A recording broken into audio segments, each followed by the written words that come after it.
Okay, we're here. It's fine. We definitely weren't eating dinner and playing a game of TFT that Jane assured me would be over quickly enough. It's fine. Here, let me bring this closer to you. Hello, I'm being hugged. I'm cold. Oh, you can turn the heat on. It is winter. Okay. If you wanted to go do that, you can. Unless you want to just wrap a blanket around yourself for 15 minutes until we finish this, and then that way people aren't listening to our massively loud AC, which I just thought about over there on the couch. Hello, everyone. I see how it is totally fine. Nothing wrong whatsoever. Jane just exaggerated a little. It's fine. Exactly.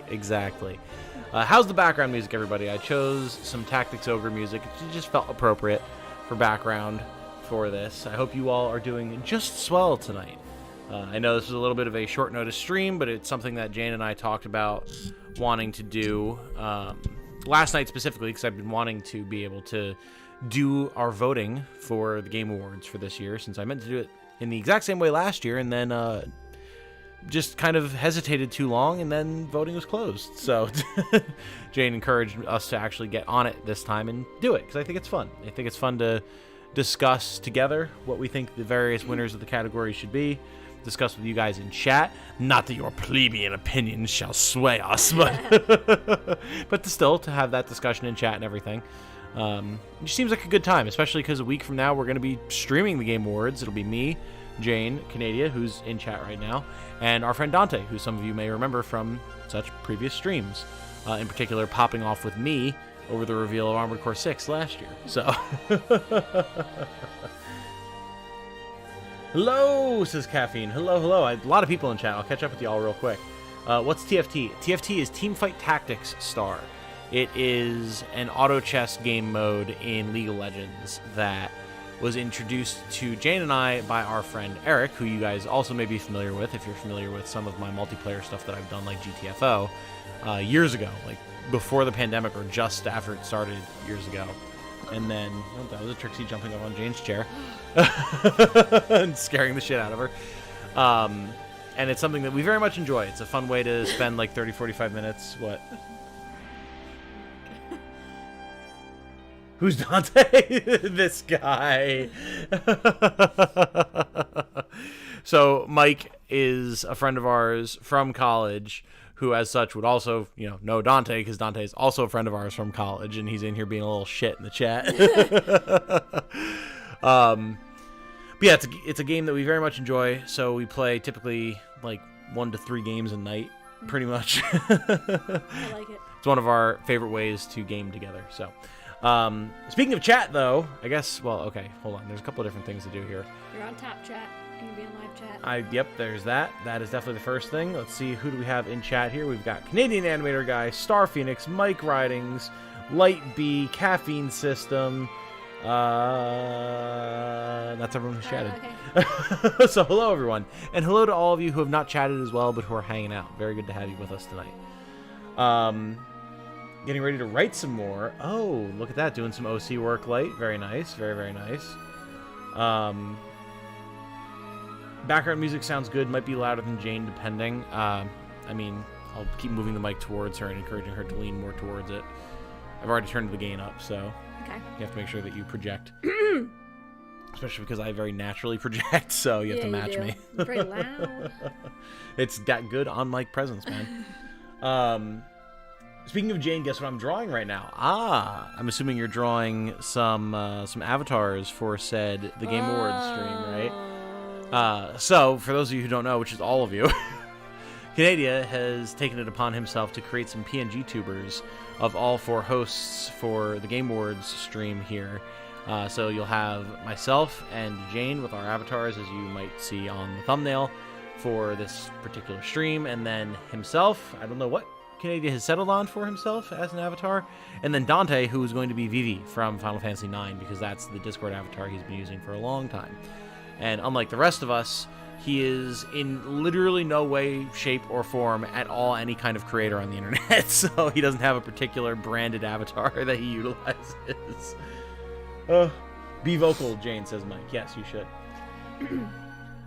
Mujatroid says, "What's up, people? Ready for some drama with the award choices?" Oh, you know it. Of course. That's going to be part of the fun. Act like I'm in the room and you're yelling at me, says Mike. There you go. There you go. That's easy.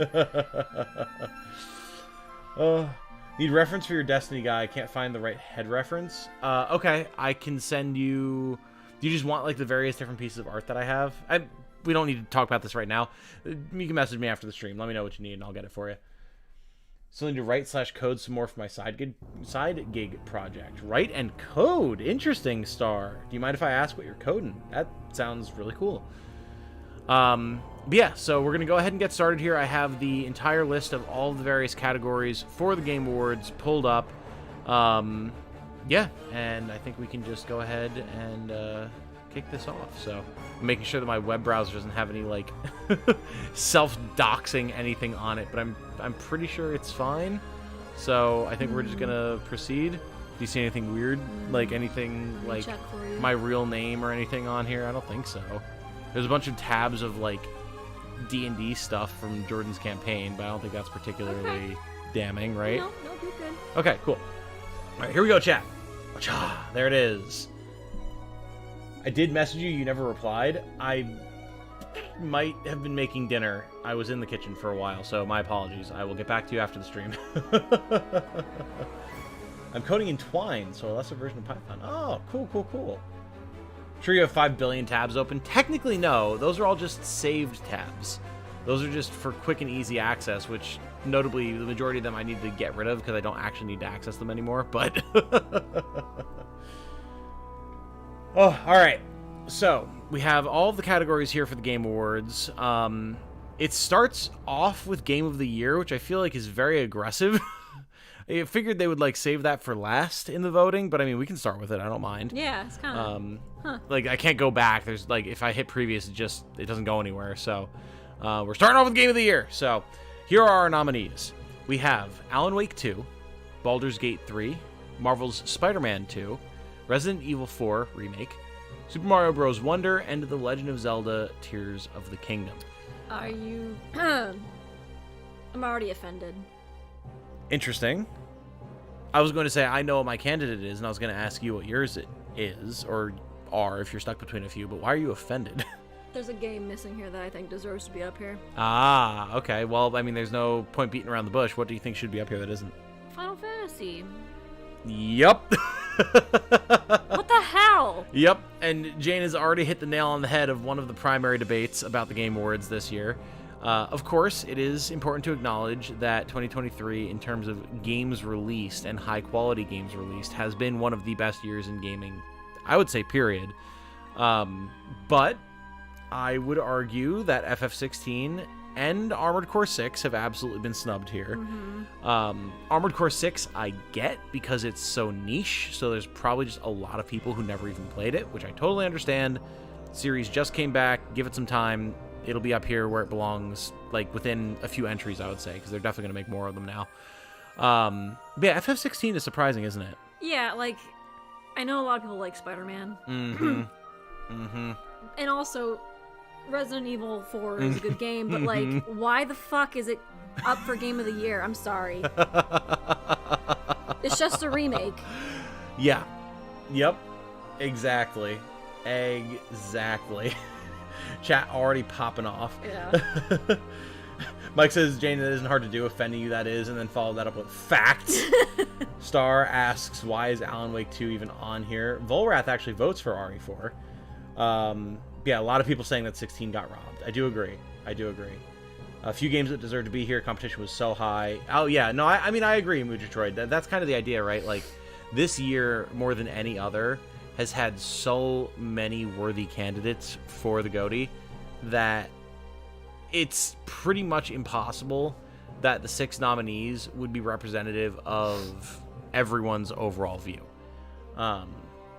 That said, I agree with Jane. Spider-Man 2, I don't think has any reason to be up here whatsoever. It doesn't do anything noteworthy that the first game didn't already do. Like, to be a sequel and be up here, you have to be so dramatically different. And, like, that is the case for Alan Wake 2. Yeah. Alan Wake 2 is such a huge evolution from the first game. But Tears of the Kingdom as well, despite our grievances with it, which we can get into in a second, I think does absolutely evolve on the Breath of the Wild formula a lot and set itself apart in a lot of ways. With the building and the Sky Islands and all that type of stuff, even if those are things that didn't interest you in particular. I know they didn't really. It is definitely very different from Breath of the Wild in that way. Everything else up here, I mean, Super Mario Bros. Wonder, I also don't know should really be up here. I've not touched it. I've barely seen anything about it. I feel like it's here just on the merit of it being a Mario game. But from everything I've heard of people who've played it, have actually legitimately very, very much enjoyed it, more than a lot of the other entries in the series in the last 10 years. So fair enough. But yeah, I feel like Spider-Man 2 and Resident Evil 4 should not be up here. Right. I think you have to be something that's truly transformative, like RE7 Remake. Or not RE7, FE, not FE either, FF. God, all these shortenings.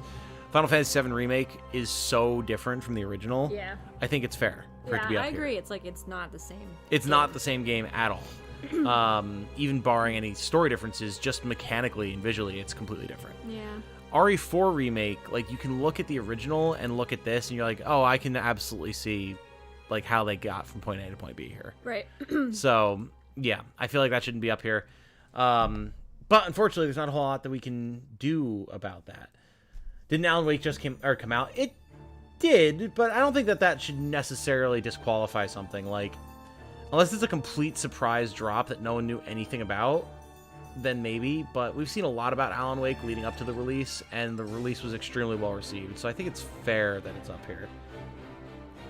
Spider-Man is aggressively 8 out of 10, high budget but bland as hell. Yeah, people who love it, and that's totally fair, but there's just never been anything appealing about it to me.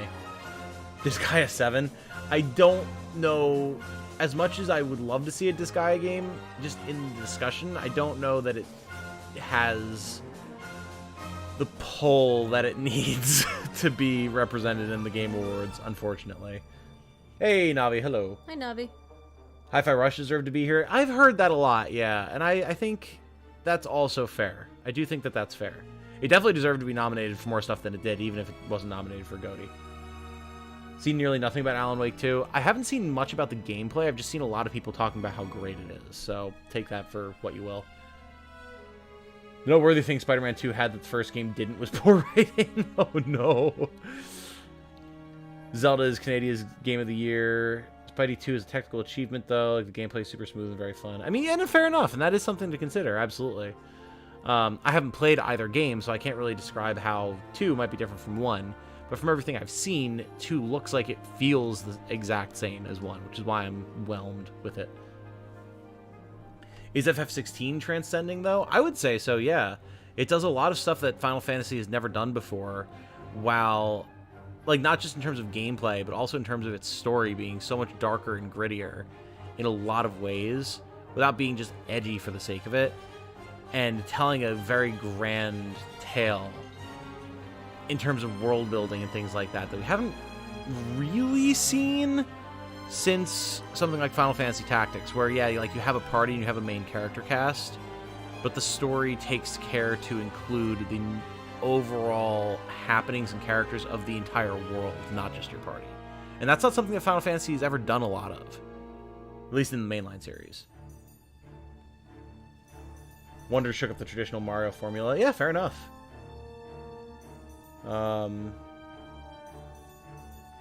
16 didn't completely transcend, but had far better writing and voice acting than other entries. Yeah, I would agree. Does Alan Wake 2 deserve to be here above FF16? See, I can't say, because I haven't played Alan Wake 2. So it would be completely unfair of me to say that. I think FF16 deserves to be here over a remake, and at the very least a remake. I would also argue over a sequel to a game that came out within a console generation and doesn't seem to be that different, if not just, like, at least more polished. Sorry, I'm not reading every comment because there's a lot here, and obviously there's a lot of discussion to be had, and we have to keep making progress. I'm just quickly skimming through things for interesting discussion points. Caffeine saying, this just makes me realize how out of the gaming loop I am. BG3 is the only one of these I have any hands-on experience with. I mean, that's fair, though, because BG3 is, like, as big as all the rest of these games combined, except maybe Tears of the Kingdom. So it's totally fair for it to eclipse your entire gaming awareness for this year. And there's, I mean, a lot of reasons for that, not just its size, but 16 is my vote overall, though, says Mike. Tactics remakes win as well. So interestingly, I need to potentially talk about this, seeing as how I just put out a video about it, but Yasumi Matsuno himself, this is a complete tangent, but it's worth putting out there, just yesterday responded to a tweet of someone asking him about what changes they would make in an FFT Reborn project. And this is like the director of the series, right? And his, generally speaking, but this is the verbiage he used, the exact tweet was, a Final Fantasy Tactics remaster is not in the works. Thank you for your tweet, yada, yada, yada. And now, Matsuno is a little bit of a troll, and we know that he's very evasive. So a lot of people have taken that to mean that they're not doing a remaster, they're doing a remake. Right. Specifically. Well, that's what I think. Right. And notably, that tweet has gotten, like, no traction, so I don't know if it's just that people are like, oh, he's just trolling, or if just no one's really seen it. But something to keep in mind. Spider-Man has way too much politics in it for me. Spider-Man 2 ending sucks. Sets up Spider-Man 3. It makes me have no interest in the sequel because they're moving Peter Parker from the series. So yeah, a lot of the writing stuff, like Canadia was saying, people didn't like the writing in different forms and fashions. If anything, 16 was practically made for these judges to like it with all the cinematic elements and use of gameplay, and yet it got snubbed. Yeah. Way to sidestep? Wait, what did I sidestep? What did I sidestep? I don't know. Explain yourself, Star. I don't like being here is like Control, where no one played it, but somehow it's a candidate for Game of the Year. Not that that's a reason it shouldn't be, it's just odd. Yeah, it seems like it's very much popular with the judges. Most of the stuff I've heard from BG3 is how horny the game is. I mean, it is. Part of that was apparently a bug where the characters came onto you way too hard, way too fast.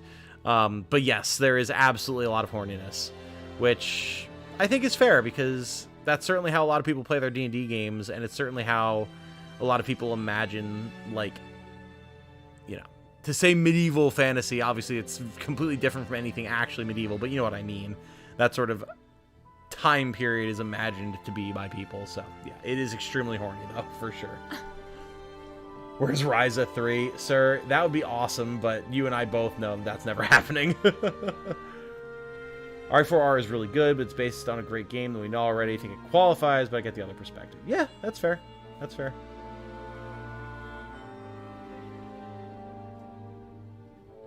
Let's play Spider-Man 2. Sidestepping the FF16 versus Alan Wake 2 question.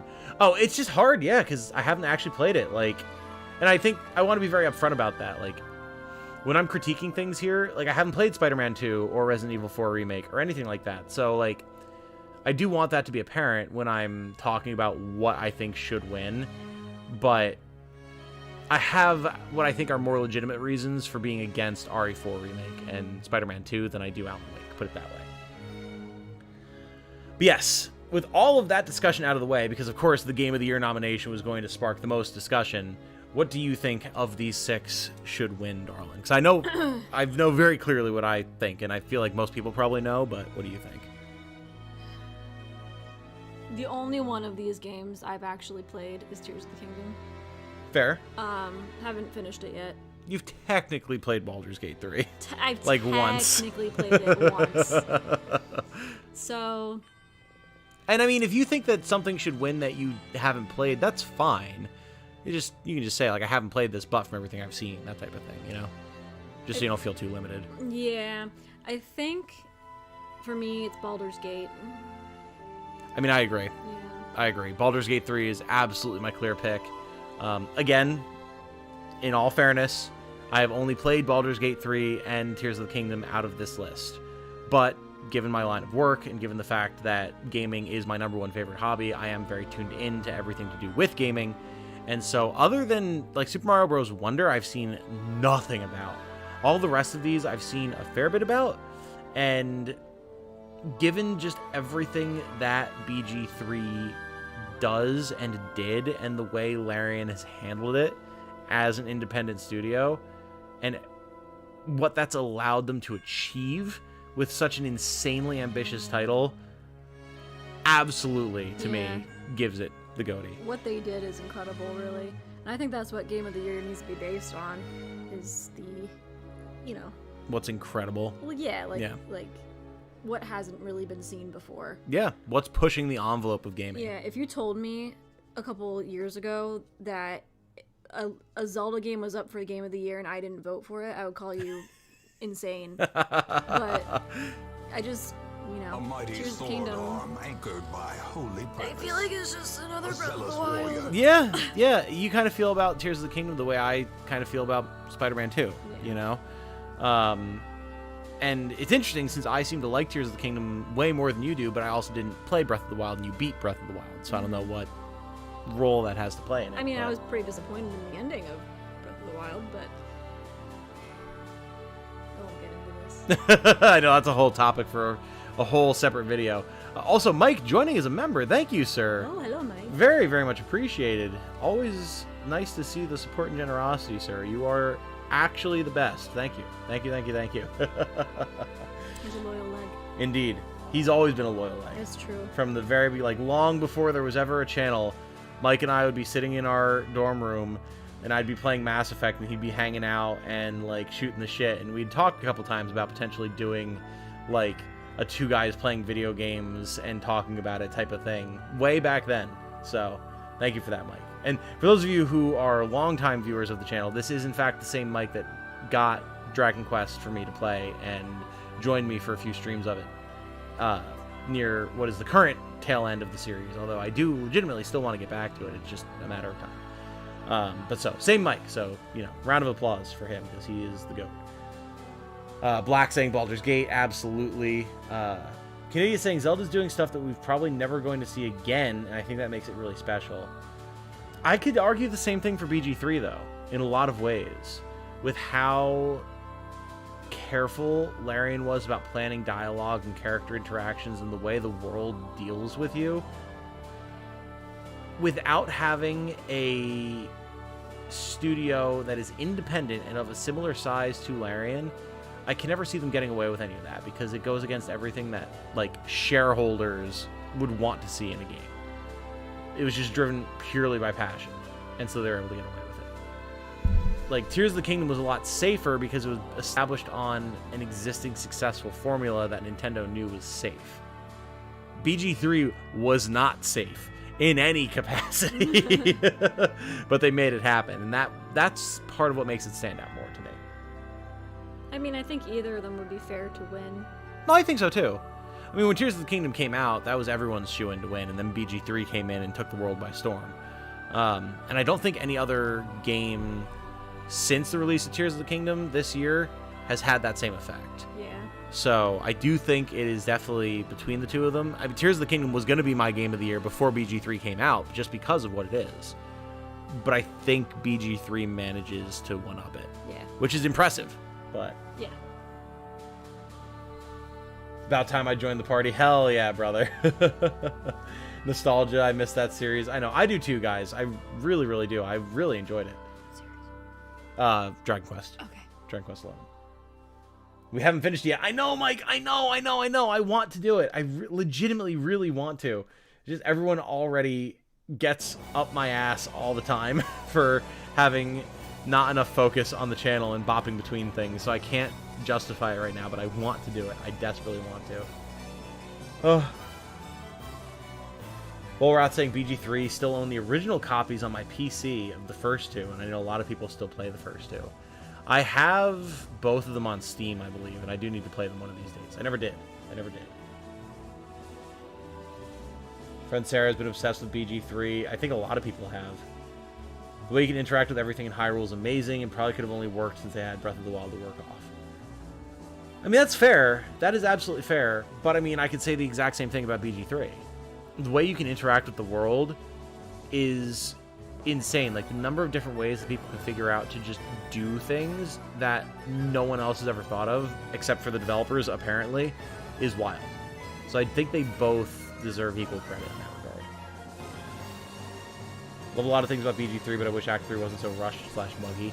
Well, apparently the patch that came out, I think today, fixed a lot of that finally. So, yeah. But I mean, I definitely agree. You also, in the Discord, saw my screenshots of my characters disappearing and literally just their weapons floating in place where they were supposed to be in conversations and stuff. It was bad.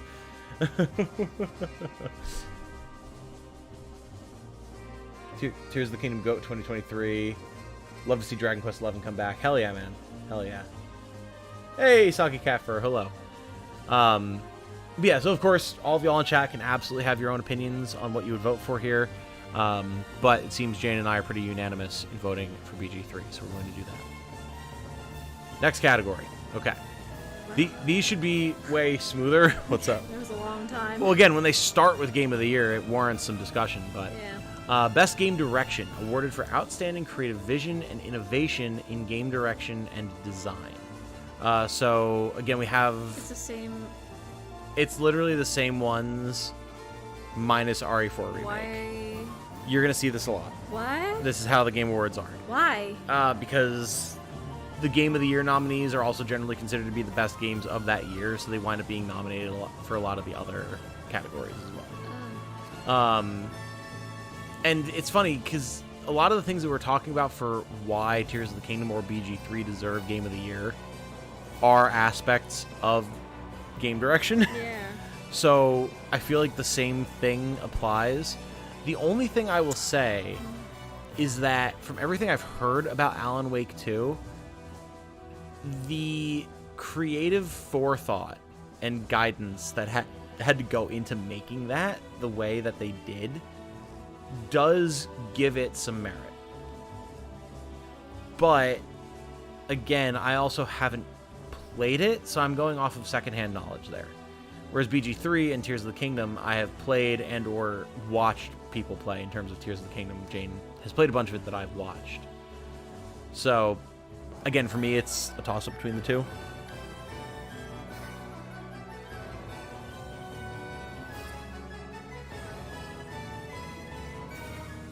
What do you think? Jane is contemplating hard. I think I vote for Tears of the Kingdom on this one. You think so? Yeah. Why is that? Just out of curiosity. Yeah, I'm trying to figure out how I'm gonna say it.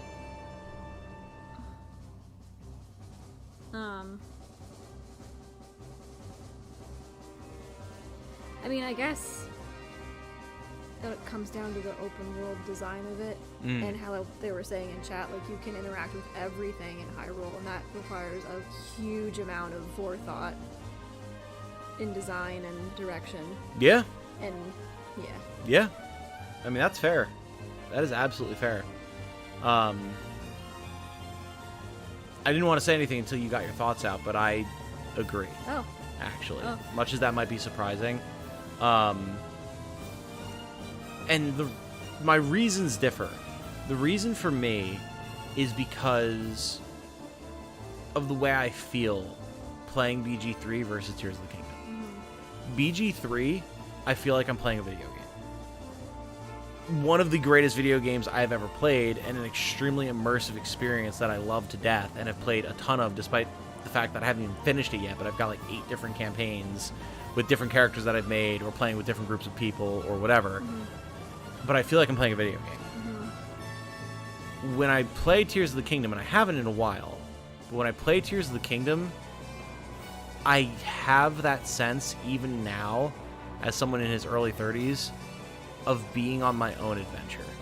Well, yeah, I remember the whole opening sequence. We both, like, got chills. And that's with me not even being a Zelda fan. Yeah. Yeah, and I'm sure chat remembers that, of me streaming that whole opening bit on the Great Sky Isle and, like, being in awe. And I can't even imagine the creative vision that people like Aonuma have to engender that response in people.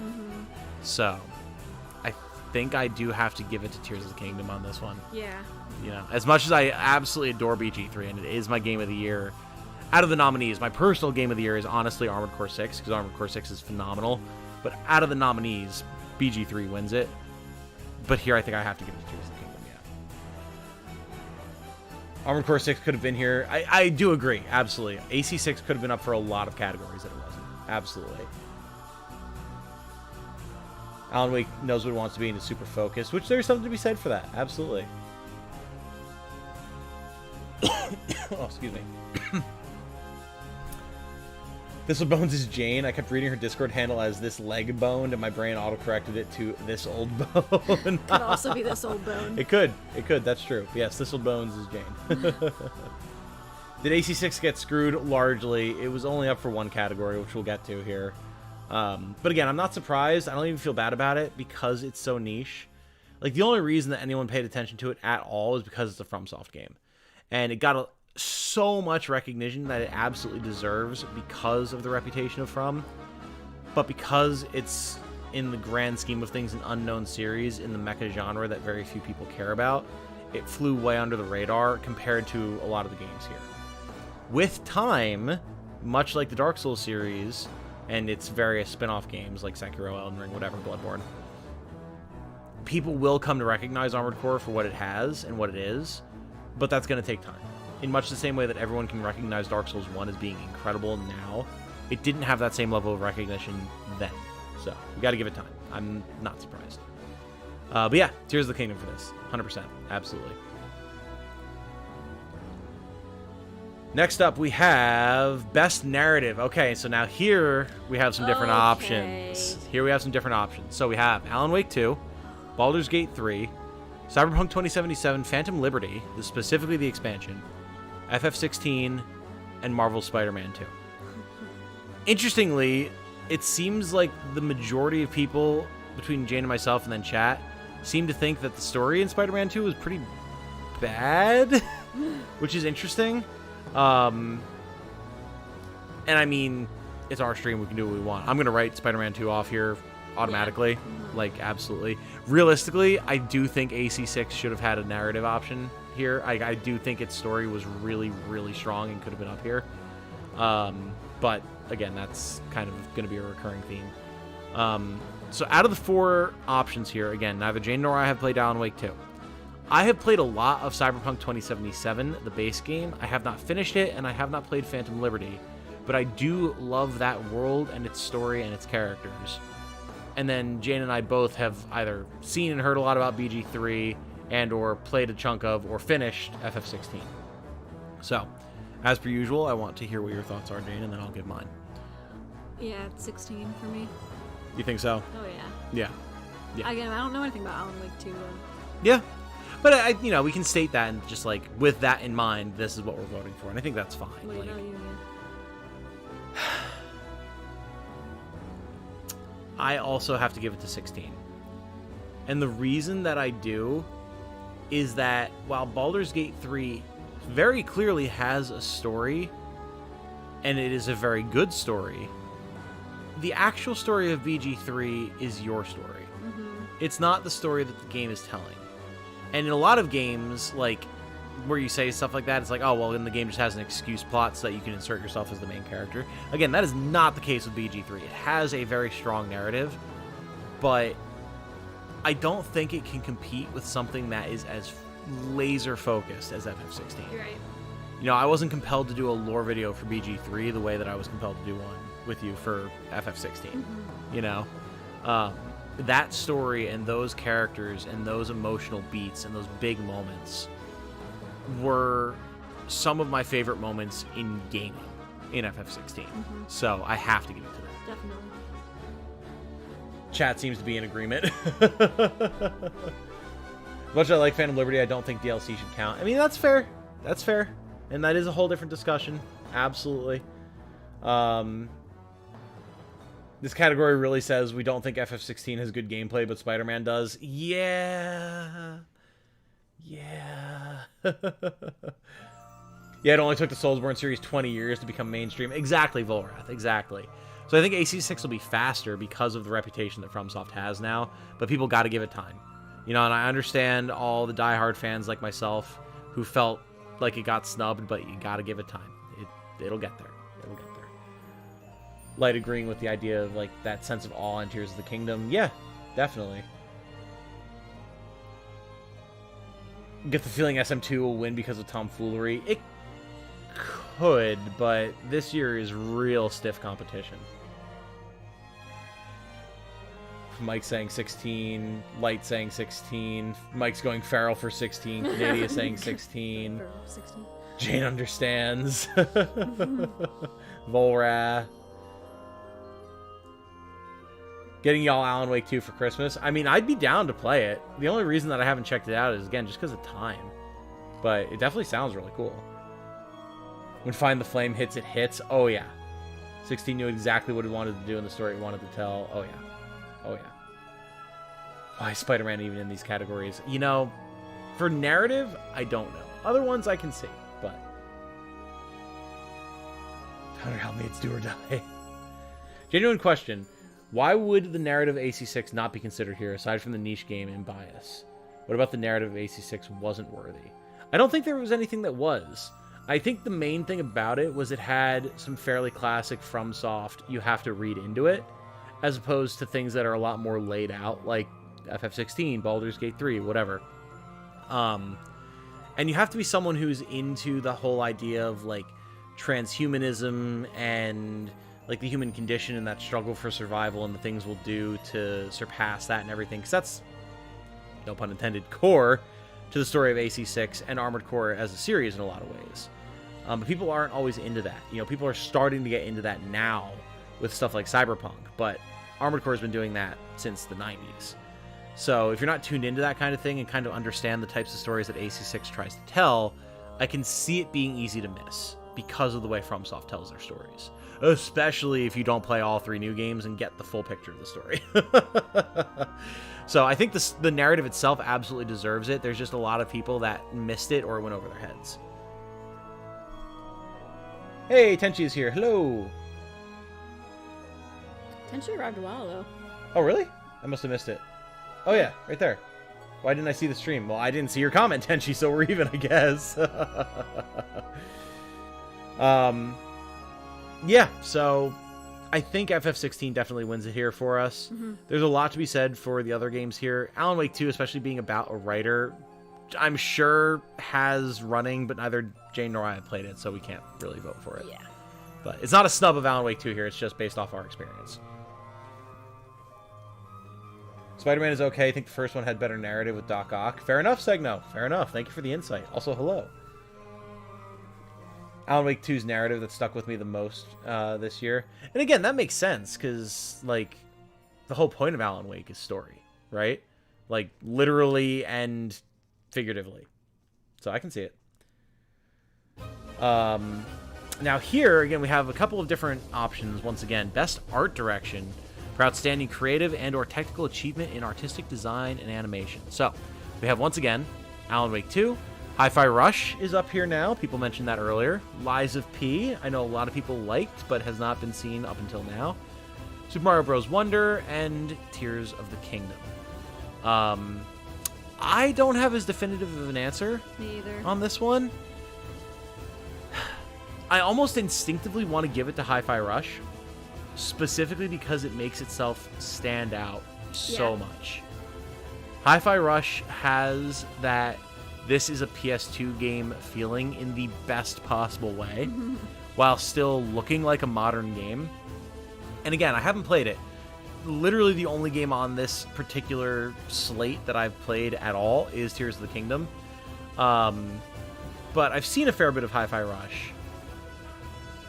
Alan Wake 2, I'm not a huge fan of in terms of art direction. Like, it's totally fine, but it doesn't stand out to me. It's just like a gritty, spooky game. Yeah, I feel like this category is very subjective. Mm-hmm. Oh, yeah, it's art, absolutely. More so than everything else, because games themselves are art. But Liza P, Jane and I have been perhaps unfairly down on as just literally Bloodborne, but Pinocchio. And the way it looks doesn't strike me as anything special as a result. And, like, Super Mario Bros. Wonder just looks like Mario. And Tears of the Kingdom just looks like Breath of the Wild. Honestly, yeah. And I gotta say, I don't think, this is a personal opinion, I've never liked the way their eyes look in Breath of the Wild or Tears of the Kingdom. That is something you've said a lot before, yeah. They look like dead fish. And that's probably limitations of the Switch. Yeah. But, yeah, I mean, I can agree with that. I can agree with that. So, do you agree, Hi-Fi Rush here? Hi-Fi Rush, yeah. I think so. I do, like, half that game is its art style, and it does it extremely, extremely well. So I think it definitely does deserve it. I want to give this to Pizza Tower. I've heard so much about Pizza Tower, about how good it is. Obviously, it's not up here, and I haven't played it, so I can't really say one way or the other, but... Hi-Fi Rush and Knee Jerk. I mean, yeah. But sometimes you gotta go with your gut reaction, right? At least one Xbox exclusive is doing numbers after Starfield face planted. Yeah. Wonder did a lot of things right visually, really made 3D models look and feel like drawn animation. Huh, fair. But Tenchi, you know, echoing what Jane and I are saying, this Mario seemed very generic like any other Mario. Yeah. Absolutely. Art is subjective to a point. At some point, it just becomes an excuse to money launder? What? I'm not following your point on that one, Star. I'm not big-brained enough for this. Canadia is saying Zelda doesn't really do a whole lot that's new or refreshing here. Right. Yeah. Animation of Hi-Fi Rush looks great. Improv, hypothetical optional boss battle that scares you more on first impression. Fight against a couple on roller skates, armed with a rope, and a sharp tango for their theme, or a tired swordsman who starts off with no music. Again, I'm not big-brained enough for this right now, Signal. I'm sorry. Are they telling you to improv? I guess. Like, which one is better? Music too loud? Oh, did it pick up? Hold on. I can turn it down. Sorry about that. Let me know if I need to continue adjusting it. I will. But yeah, I mean, I have to give it to Hi-Fi Rush here. I don't think there's any more discussion that we can have about it as far as what Jane and I want. Oh, I know. I know exactly what I'm going for. Yeah. Best score and music. No discussion. Outstanding music, inclusive of score, original song, and or licensed soundtrack. Yeah. Alan Wake 2, composer Petri Alanko, because it's important to read these people's names. They deserve the recognition. Oh, Tom. What? I believe that. No, it's just very nice of you. BG3, Borislav Slavov. FF16, composer Masayoshi Soken. Hi-Fi Rush, audio director Shuichi Kabori. And The Legend of Zelda Tears of the Kingdom, composed by Nintendo Sound Team. Just all of you. I mean, I think people know what we're both going to pick, but go for it. How about on 3, 2, 1. 16. Final Fantasy 16. Yeah. Like Canadia said earlier, when Find the Flame hits, it fucking hits, dude. Like, the demo for FF16 was incredible, just in terms of its gameplay and visually and everything. But the part that got people was at the very beginning when you're fighting Ifrit as Phoenix, and that OST kicks in with the choir in the background, and everyone collectively needed new pants. Like, every single person I watched do that segment, and I know all y'all who watched me do that segment can say the same thing about me, immediately lost their minds as soon as they got to that point.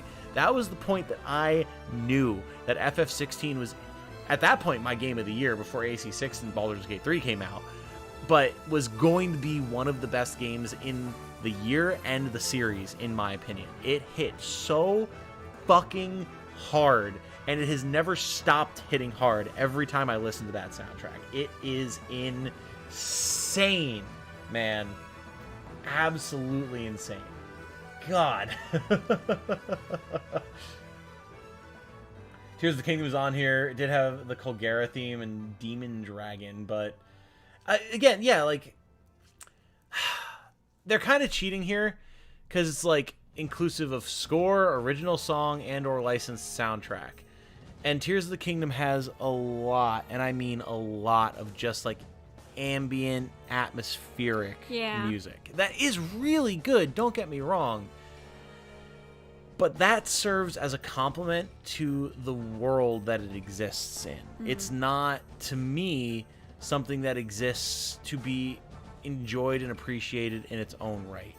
Even if the music is included as a way to enhance the overall experience in all these games, like, you're not going to catch me just going and listening to, like, the Hyrule Field night music. I was just gonna say that. Like, whenever I listen to game music, like, Tears of the Kingdom specifically is not it. No. Like, No, definitely not. And, like, neither is Baldur's Gate 3. I love the music in Baldur's Gate 3, and it serves its purpose really well as, like, really fun, atmospheric, exploring town music, or really awesome, like, fantasy fight music when you're in an epic battle. It's the type of stuff that, like, I'll search out to play, because I am the DJ most of the time for the D&D game that Jane and I are in with our friends, that I'll find to play for people right. to suit the mood of what we're doing. But that's because it's elevating that mood, not standing on its own. But, like, Soken's work in 16, man, like, Yeah. like, I listen to that music just on its own to enjoy it. Right. And I can't say that about anything else on this list, whether I played it or not. 16. It's got to be 16. I don't think there's any discussion there. Hi-Fi Rush's music is fantastic. I bet it is, because, again, the music and the art, that's the whole point of the game. Again, I just can't say because I haven't played it, but I have no doubt that Hi-Fi Rush has extremely good and appropriately composed music. Absolutely. It seems like the majority of people agree. Yeah. Like, people see me delivering their packages with my AirPods in, but they don't know I've got 16 bells playing. Hell yeah, brother. Alan Wake 2's nomination is for all its old gods of Asgard Nordic rock. Ooh. I mean, that does sound really awesome. That sounds right up my alley. That does sound great. Wow. Age of Empires 2 used to put my game in my CD player and just listen to that, and had some of the best music I ever listened to as a kid. I mean, those games do have really good music. Not gonna lie. Not gonna lie.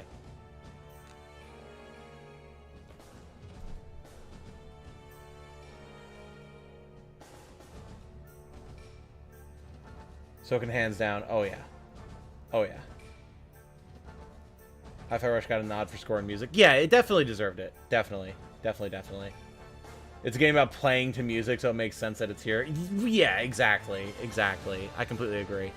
I think of things like Devil May Cry 5, where the music gets better, like, the better you're playing. And to me, that indicates that it should be up here. I don't know if it was when it came out, but I feel like it definitely should have been up for scoring music, for sure. But yeah, it's got to be 16, no doubt. No doubt. Best audio design. All this talking. Don't mind. I would happily take a sip. Yes, I can feel my voice getting raspy. Sippy.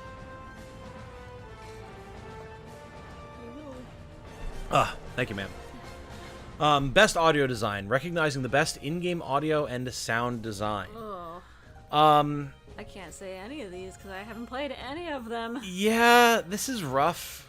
I haven't played any of them either, but I have watched a good chunk, no pun intended, of a Dead Space Let's Play. But even without playing any of them, I feel like I have to automatically give it to Dead Space. Like, even just having played the original, the sound design in Dead Space is so terrifying. Well, yeah. Like, they use atmospheric sound so well to make you so scared for your life at every given moment. And then also, like, in the action, when you're less scared and more just, like, action-y fighting for your life, like, the way the guns sound, the way, like, the sound of a necromorph's limbs being torn off by, like, a saw blade, and, like... I mean, now that you mention it, yeah, like, I can think of what it I can think of what it sounds like to be in that ship. The clunkiness, Yeah, the fans and the out. electronics and the banging in the vents way off in the distance, but Yeah. always a little bit closer than last time. Yeah. Yeah. Like, I can, like, I'm sorry. I'm sorry to the fans of Spider-Man 2. I'm not trying to disparage your game here, but of all of the categories, what the fuck could Spider-Man 2 actually do to be worthy of a best sound design nomination? Why is it on every category? Seriously. Like, over anything else here. Because you could say a lot of the same stuff for Resident Evil 4, like the sound of people muttering and groaning around every corner, and, like, the yelling in different, either actual languages or just garbled, crazed, half-zombie speak, and, like, just the sound of forests and old castles and everything has to be really, really strong, and it is an RE4 remake, so I can see that. But yeah, Spider-Man 2, like I don't get that, man. Okay. Like, there's a reason that 3 out of the 5 games on this list are horror games, right? Because sound is so important to horror. Okay, Dead Space. How many watermelons had to die for Dead Space this time? Probably a lot, man. Dead Space is my profile picture, come on. Is my sprite Beans? Yes, you have a badge that is Beans. That is the first level member badge, my friend. As you have consecutive months as a member, it will evolve over time into different emblems to show your dedication to the cause. In money, it's there because money. Yeah, probably. Probably. Sony. It's got those. It Sony? Yeah. Okay. Yeah. It's got those thwip sounds. Yeah. Thwip. Yeah. Alan Wake 2 is sort of in every category too. It is, absolutely. But I can see it for more of the categories it's been in thus far compared to Spider-Man. Because again, like Alan Wake 2 is a horror game, so the sound design in it has to be on point. Whereas a superhero action game, like you want good sound design, yeah. But I just don't see it being as impactful or as focused on. Mm-hmm. So. To its credit, Spider-Man did do 2 audio tracks for dialogue while swinging and not swinging, but I don't know if that's enough since the first game also did it. I mean, that is impressive, yeah. But how much does it add to the experience, again, compared to the sound of necromorphs all over the Ishimura? You know? Mm-hmm. Like, eh. If I rejoin, will I go back down to Beans or still have the ThistledBones icon? Huh. I believe you don't get demoted, like... I said consecutive, but that's not actually how it works. I think it's like your cumulative total. Like you should, as far as I understand, always have that same emblem that you've earned. I love that my ThistleBones icon is a little dude. Yeah, it's part of it. Yeah, I think Dead Space. Yeah, here. Dead Space. Yeah, Let's go. Cool. We'll start trying to move along a little bit faster here. Best performance. Okay. Oh, this is... There's 2 really tough ones here, man. Again, this is one that like you really have to have played the game to be able to appreciate the performance. But our nominees, Ben Starr, Final Fantasy 16, Cameron Monaghan, Star Wars Jedi Survivor, Idris Elba, Cyberpunk 2077, Phantom Liberty, Melanie LeBird, Alan Wake 2, Neil Newbin, Baldur's Gate 3, he is Astarion, for those of you who don't know, and Yuri Lowenthal, Marvel's Spider-Man 2. Yay, Pip. Yeah, right? Yeah. So, I have only played 2 of these, FF16 and Baldur's Gate 3, so those are the only ones that I feel like I have any capability of voting on at all. Yeah. I have heard incredible things about Idris Elba's performance in Phantom Liberty, and I do really, really, really like Idris Elba as an actor. I did too. I saw his name and I was like, oh. Yeah. That's gotta be it, but I haven't heard his performance. So. I have not heard his performance. Of the 2 that I have played and or seen, we'll start with Astarion, Neil Newbin. Astarion is my least favorite of the companions in BG3. He's very good, don't get me wrong, but I've never felt as compelled by his performance as I have some of the others. Mm-hmm. Like, I just find... I mean, really, most of the characters... Gale, I adore. Shadowheart is excellent. Lae'zel, the haughty, kind of, like, bitchy alien attitude. The way she handles that in terms of performance is so good. Mm-hmm. Like, there's so much good there, and while Astarion is also extremely good, he's not the pick I would have had here. And then also, Clive is fucking phenomenal in FF16. The fact that this is, like, Ben Starr's first voice acting role... No, okay, so that, I think, sells it for me. That's insane. Yeah. Like, the man is an actor, sure, it's not his first role ever in anything, but, like, he, to me, is on the same level of personifying a character as people like Matt Mercer. Yeah. And that is, to me, very high praise, because I hold people like Matt Mercer in very high esteem. And then Ben Starr comes in, and I cannot possibly imagine anyone else on Earth ever voicing Clive. Yeah. Like, he is Clive, to me. Right. and that just sells it. Yep. For me. Absolutely. Like, if the soundtrack was the very first thing that sold people, including myself, on FF16, Clive's performance is the second thing. You have something you want to say. Yes. Jane has removed her glasses. She's rubbing her eyes. What do you have in mind? So, do we all have that one moment in mind of his performance as Clive? Now, did he young Clive and old Clive? Right? Yeah. Oh, yeah. Okay. I don't want to... I mean, spoilers. It's from the very beginning of the game, if I know what you're thinking about, well, right? you know what I'm thinking about, right? Yeah. You know exactly. Yeah. Exactly. With Freet and Phoenix. So, yeah. Let's just click on him and let's go. Yeah, all right. I'll kill you! Yeah, that. I'll fucking kill you! Yeah, that's like... Yeah. That's it, man. That... I don't know that I've ever experienced something more heart-wrenching in terms of voice acting in a video game. Yep. That was insane. Yeah, that was in... I remember that line so clearly and where I was standing in this fucking room because of how incredible that line was. Yeah. Yeah. In combination with everything that was going on screen and like... Yeah. Oh, yeah, it gives me chills to this day. Absolutely. Absolutely. That's it. Star absolutely killed it as Clive. He is Clive. Oh, yeah. 25 days till Christmas. It is. Absolutely, Navi. You're correct. Nathan Fillion came back. Why isn't he on the list? Nathan Fillion does absolutely deserve a lot of voice acting awards, but, like, a lot of the people on here have done an incredible job. For sure. 16.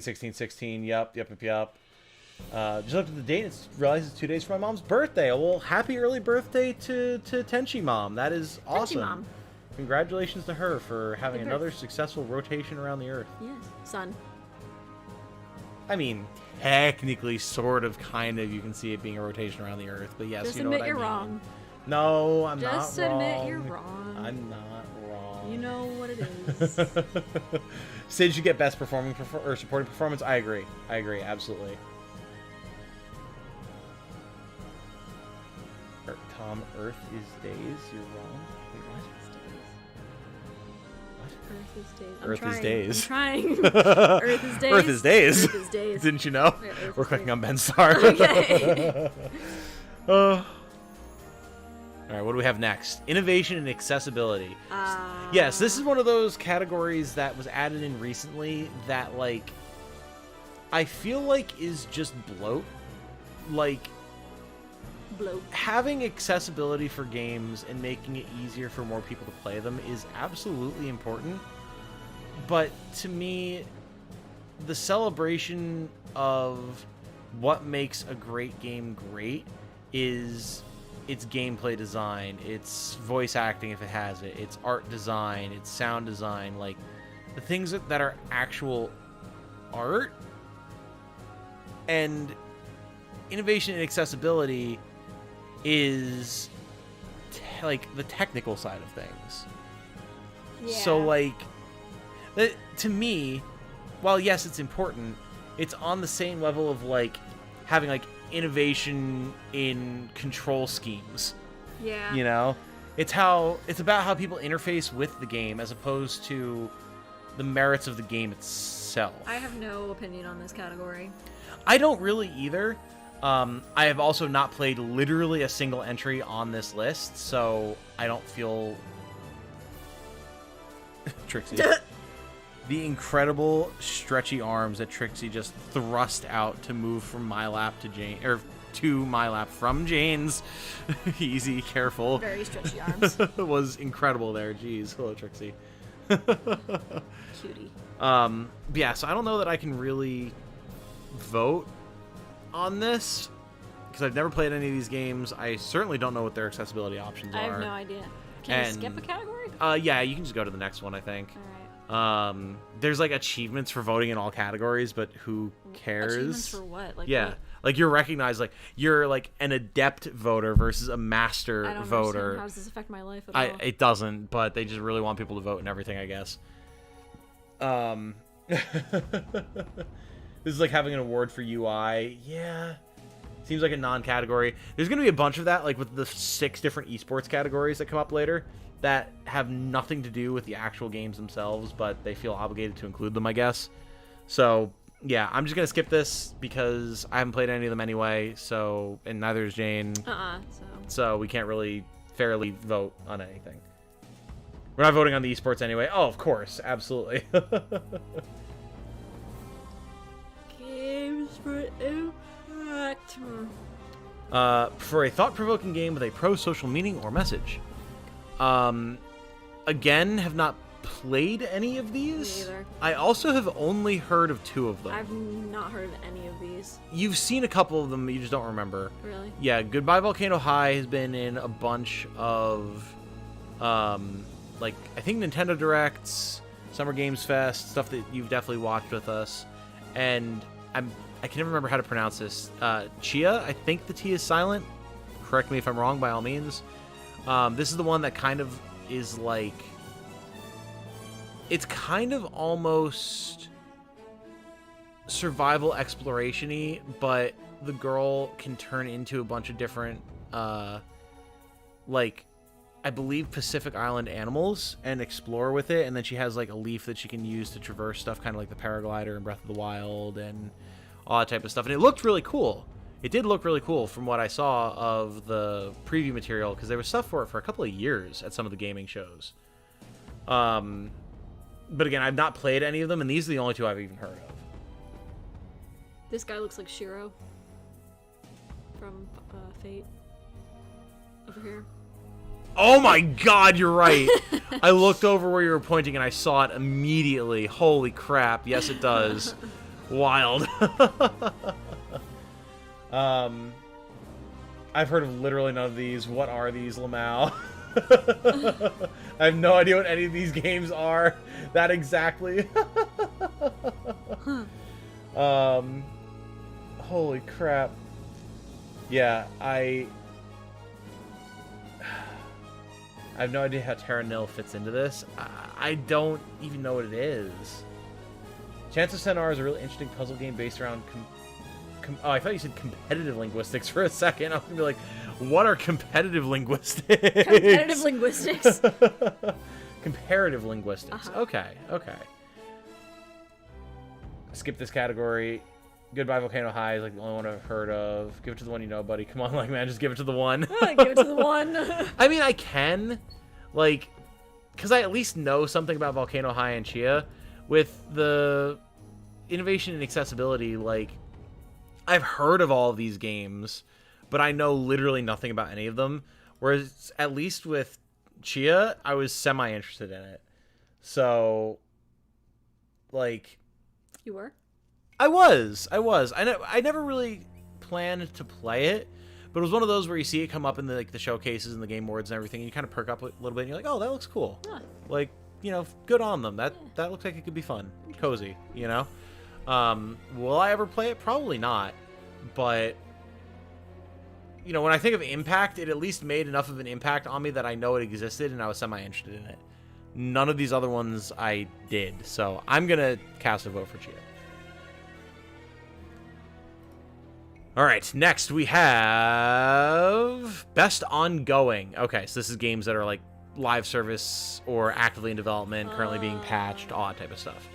Destiny used to be on this list. It's not anymore. We'll get to that. Yeah, so awarded to a game for outstanding development of ongoing content that evolves the player experience over time. Our options are Apex Legends, Cyberpunk 2077, which a lot of people were confused by, but with how much this has been patched and updated, like outside of DLC and stuff, I think it is fair, and it's still getting patched. Final Fantasy 14, unsurprising. Fortnite, unsurprising. Genshin Impact, unsurprising. So I have actually played literally all of these. Oh, well, okay. Jane, myself, and Dante have actually played quite a bit of Apex. Myself and Dante more so than Jane, but Jane played a fair bit of it too. Yes.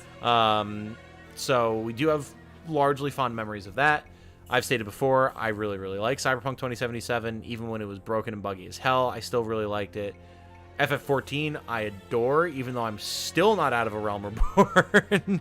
But there's not a week that goes by that I don't think about it 4 or 5 times a week and want to play it and just don't have the time. Fortnite I haven't touched since it came out. I played it for a couple months with my buddies. It was fun enough. It's about all I have to say about it. And then Genshin Impact I do also adore. Even though I haven't had the opportunity to play any of it in any serious capacity in like over a year now, I do love it. So this is a tough one for me, honestly.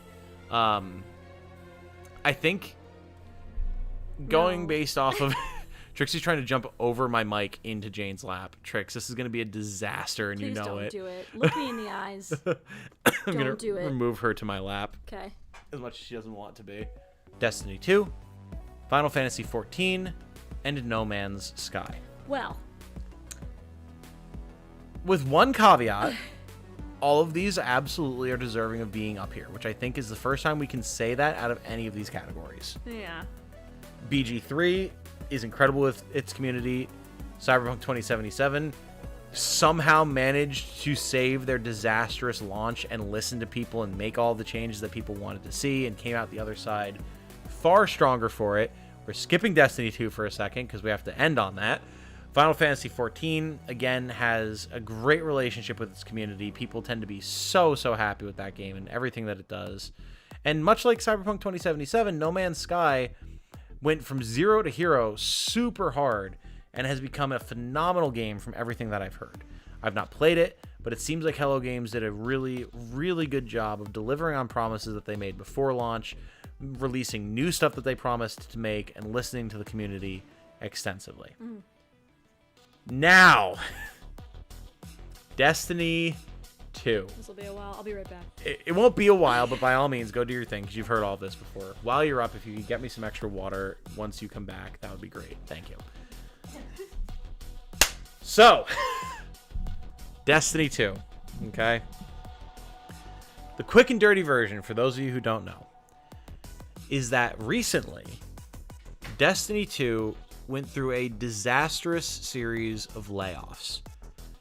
The reason for this is because they missed their revenue expectations for the year by a whopping 45%. And so, they cut over 100 people from their team. This included people from most areas, shall we say, of the team, except for, you know, management and the exec suite, but of course, including art, music, legal, game security, PvE game design, PvP game design, 3D modeling, separate from like concept art, all that type of stuff.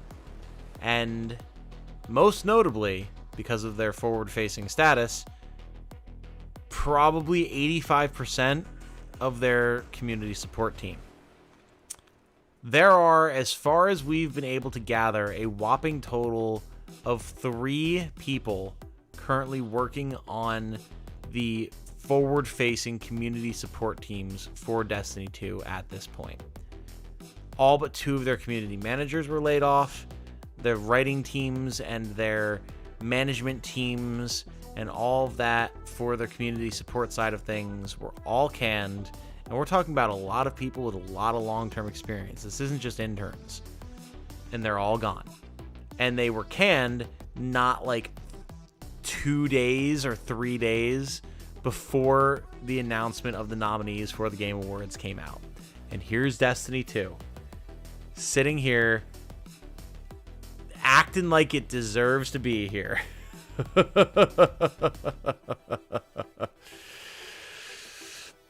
So it's rough, man. It's real rough. Because for the year leading up to those layoffs and leading up to the Game Awards, Destiny's community support was pretty okay. It was definitely nowhere near what it should have been, and there was a lot of very poor community sentiment that wasn't being very well handled by Bungie. So even without the layoffs, I would argue that they don't deserve to be here this year compared to past years where I would argue that they probably did. But then the layoffs come into play, and all of the leaked information from all of the employees who talk about how there was all these things that they wanted to do to fix the game, and to actually address community sentiment and address community feedback, both in terms of game changes and literally just saying online, hey, we hear you and we're planning on working on this, that they were stonewalled from doing by the execs and the management team.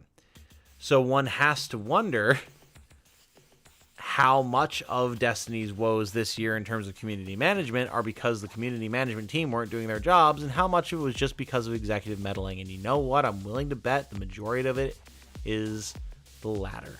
The majority of it, even. My voice is getting very dry. So yeah, Destiny does not deserve to be up here this year. Give it to Pizza Tower. Just because I didn't know that anyone in their right mind would ever be so dedicated to making a game inspired by the Wario games in 2023, let alone do as good of a job with it as they did. So it's got to be Pizza Tower. It has to be.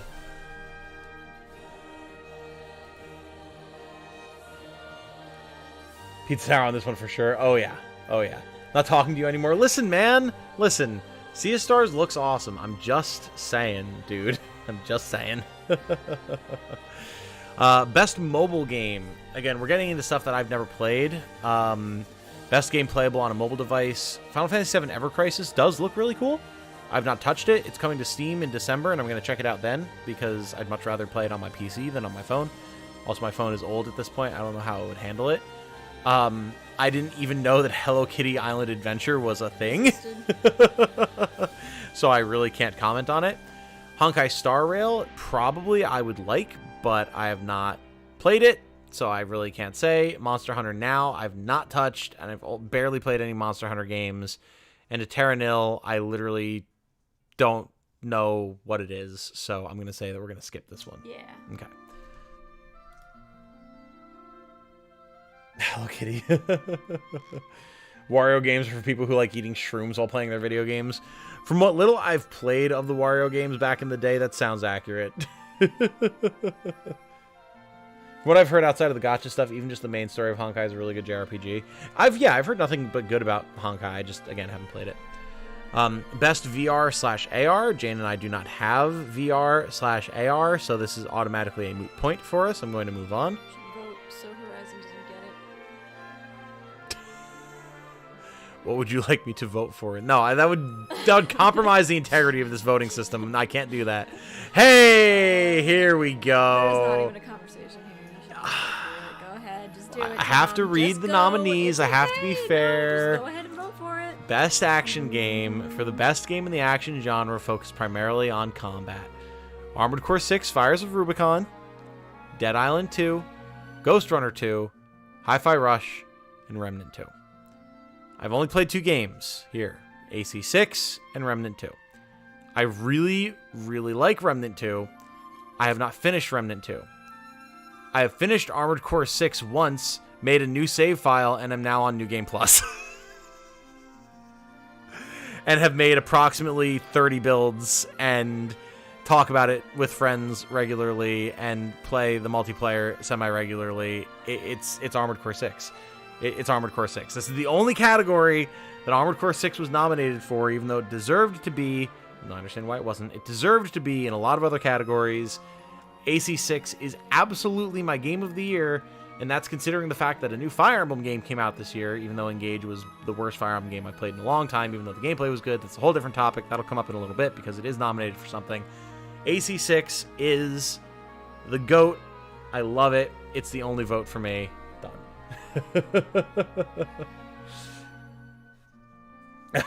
Mike is offended. Jane, how dare. Horizon is fucking incredible. Jane has very different opinions. Sarah. Oh, AC6, Tom, we already know what you're voting for. Of course, of course, of course. Wait, I have VR and I have GT7. It is the real driving experience. Just take some Dramamine beforehand. I bet it is really, really cool. No doubt about that. Again, Jane and I just don't have any sort of VR. So, unfortunately. VR headsets hurt. I have not had that experience. Maybe because I just have the appropriately sized head for the only, like, one that we've tried. That's the only thing I can think of. But it never did bother me. So, Best Action Adventure.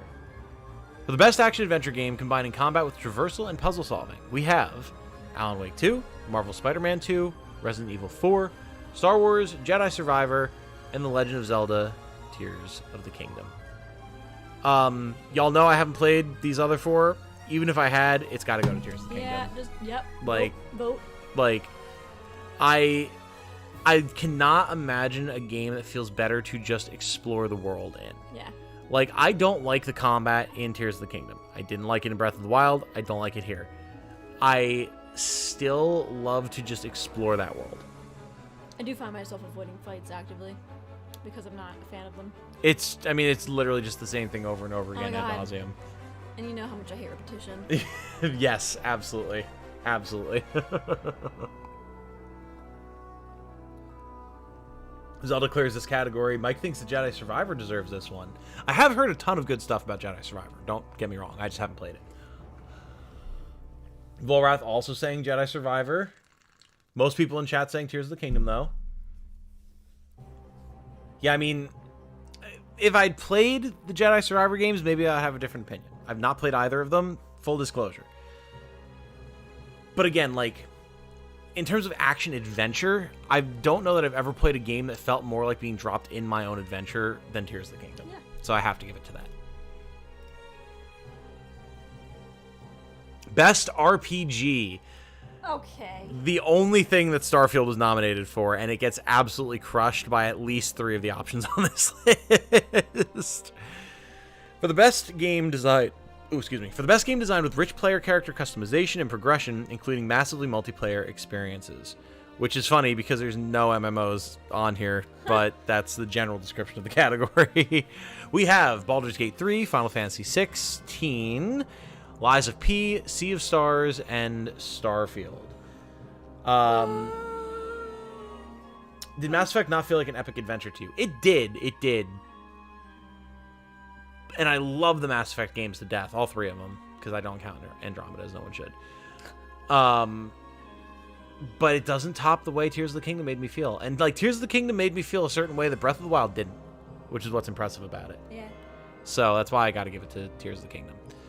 This one is tough for me, because I adore 16. However... if we're talking about a role-playing game... Right. Like, being in the role of Clive playing as him is really fun, but there's no decision-making there. Like, you're not playing the character of Clive the way you would play Clive. Clive is just Clive. Like, you can play that role by using the character, but that's as far as it goes. I think FF16 does have a lot of role-playing game elements, far more than people give it credit for. People say, oh, it's just an action game, it's not an RPG at all. I don't agree with that, but, like, when I think of an RPG, I think of being able to embody the character. And I enjoy seeing Clive do his thing in his story, but I don't imagine myself as him. I do. I mean, fair enough. What are you trying to say? However, in terms of imagining myself as a character, I mean BG3. Yeah. It's just, there's no discussion. The number of ways you can choose to play a character in BG3 is second to none. It's just, like, you can play a different person every time and never get bored. Yeah. So, Lies of P is an action RPG. Again, I can't really see it being an RPG in the way I primarily think of an RPG in terms of, like, character-driven choice. Sea of Stars and Starfield, I've not played. Haven't played Lies of P, but yeah. Jane dying in the background. What was that death groan? Sleepy. She's very tired. Give it to BG3 then. Yeah. BG3 shouldn't be in this category. BG3 is a strategy RPG. But that's the thing. All of these are different types of RPGs. BG3 is a strategy RPG. FF16 and Lies of P are both action RPGs. Sea of Stars is a more traditional style JRPG. And then Starfield is like a Western sort of like open world RPG. But there isn't really a delineation of RPGs like this. So if that's the way they're categorizing it, BG3 wins it. BG3 versus FF16 is basically the Western RPG versus Eastern RPG aesthetic in full swing. I mean, it kind of is, yeah. And they're both taken to some very logical extremes, but... Best fighting game. For the best game designed primarily around head-to-head combat. Best fighting. Or just best fighting. Yeah, I don't know why it's not best fighting game. That's weird, but... I saw the nominations, and I didn't know that God of Rock was a game that existed. Or Nickelodeon All-Star Brawl 2. That I knew about. Did you? Yes. What's Pocket Bravery? No idea. What's Street Fighter 6? Oh, come on now. Stop yourself. I've seen you lust after Cammy enough to know that you know that Street Fighter 6 exists. She's strong. I like her. And she has braids. I like braids. And she has a big ass, and you like that too. Okay. I'm not a fighting game player. I've never... I was gonna say, I mean, if you're going based off of that, then so am I. We both just play Soul Calibur sometimes, like once every 2 years. Mortal Kombat. You think Mortal Kombat gets it? Just give it to Mortal Kombat. Really? Yeah. Why is that? I don't know. Street Fighter 6. Give it to Street Fighter 6. You have to explain one of these options if you're going Can't to so. I mean, woman's got a point. Jane absolutely has a point on that one. From everything I've seen, Street Fighter 6 is absolutely the superior fighting game. And Mortal Kombat 1 seems super jank, and while it seems like a lot of fun, Street Fighter 6 actually seems like the better game, straight up. So, I'm going to give it Street Fighter 6. All right. Mortal Kombat wins for most overpriced DLC. Well, I mean, fair. Best family. Again, why are these not game? What happened to game? Best family. We had game before. Disney Illusion Island. Oh, sorry. For the best game appropriate for family play, irrespective of genre or platform. Disney Illusion Island. No idea. Party Animals, which I have heard of and does look like a lot of fun. Pikmin 4, which I wouldn't describe as a family game. Like, just because it's like a single player experience. I don't know. Weird. Sonic Superstars. Again, like... Throw Mario Bone. I can throw Super Mario Bone, sure. And maybe we will. I'm just more confused about Pikmin 4 and Sonic Superstars. Like, Pikmin 4 is just a Pikmin game. And from what I know, Sonic Superstars is just a Sonic game. What makes them family games? Just because they're cute? They're not rated M. I guess. I guess. Like, it's weird.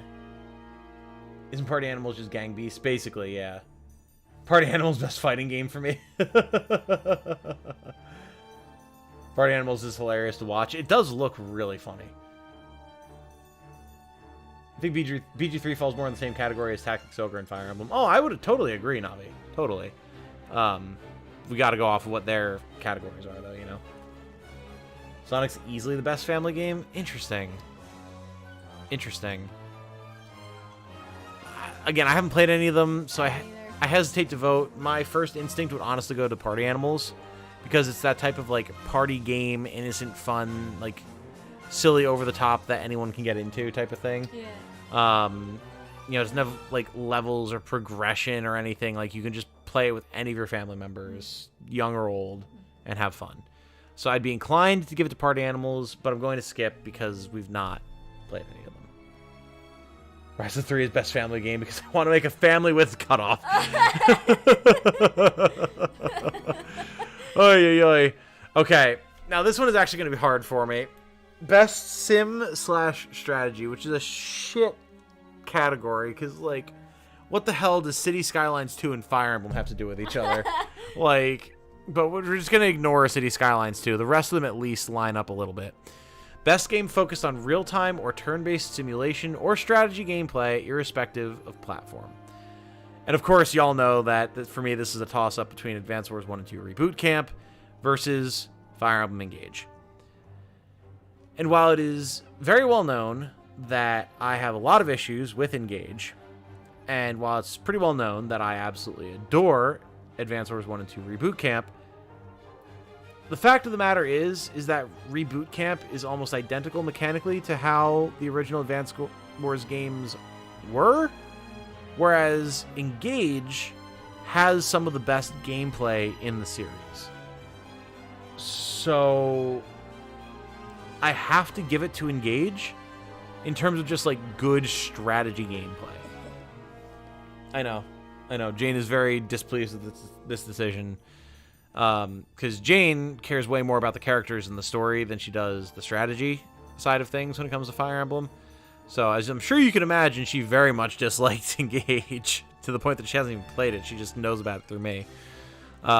Which is impressive, seeing as how up to this point you'd played everything from the release of Awakening onwards. Yep.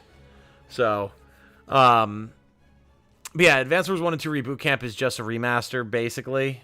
And Engage does a lot of fun, innovative stuff with its gameplay. So, yeah, I have to give it to Engage. I just have to. Pikmin 4, I haven't played it. I've heard great things, but I have to give it to Fire Emblem. Of the two, like, I have to give it to Engage. City Skylines Law, how is it even there? Exactly, Tenchi, exactly. Fire Emblem was great. Vote for Vale's sake. I mean, listen, I'm happy to vote for Fire Emblem there. Don't get me wrong. Best sports / racing. That's a fat skip. Best multiplayer for outstanding online multiplayer gameplay and design, including co-op and massively multiplayer experiences, irrespective of game genre or platform. I've seen a lot of people say that Diablo could actually win this one. Our categories our nominees, I should say, are Baldur's Gate 3, Diablo 4, Party Animals, Street Fighter 6, and Super Mario Bros. Wonder. And I've seen a lot of people say that Diablo 4 deserves a W here. I have a bunch of friends that really, really, really enjoyed playing D4 co-op. But it also seems like everyone suddenly stopped playing it really fast. So I feel like that also is indicative of something. Whereas Baldur's Gate 3... Ooh, sorry, I had a yawn there. I had a bit of a yawn. I did have work in the morning. Baldur's Gate 3, I have, like I said, 8 different campaigns going, the majority of which have different permutations of the same overall friend group in them. But it's just, like, different groups of people being like, I want to start a campaign with you guys, and just doing it, and just fucking around, and having stupid characters, and having fun. So, like, that speaks to the game's multiplayer quality. Party Animals because the world should burn. I mean, again, Party Animals, I think, absolutely is representative of a very, very good style of multiplayer game. I don't think that should be discounted at all. And then Street Fighter 6 has excellent versus fighting game gameplay, and that definitely counts for multiplayer. The only one that I really can't speak to is Super Mario Bros. Wonder, because, again, I know literally nothing about it, so I'm not going to count it here.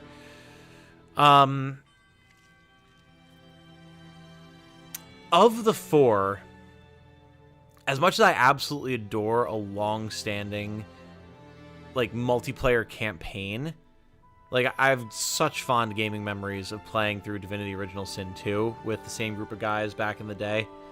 We haven't finished or even really made significant progress in any co-op BG3 campaigns. And even though I haven't played it, I know the type of chaotic fun that Party Animals can bring to the table, and I love that type of shit. I absolutely adore it. So I kind of want to give it to Party Animals. Does that work for you? Yep. Okay. I know you haven't played any of these multiplayer, nope. So the only one you've played at all is Baldur's Gate. So yeah, I honestly have to give it to Party Animals here, because that type of just innocent, super quick to pick up, like, duck game style fun is a joy all on its own. Best adaptation. Recognizing outstanding creative work that faithfully and authentically adapts a video game to another entertainment medium. So we've not watched any of these. Nope.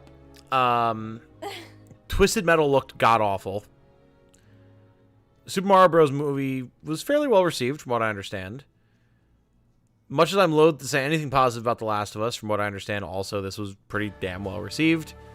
I literally didn't know that Gran Turismo had an adaptation coming out until like a month after it came out, and I saw people talking about it. I don't even know what Gran Turismo is. So you know how there's Forza, the racing series?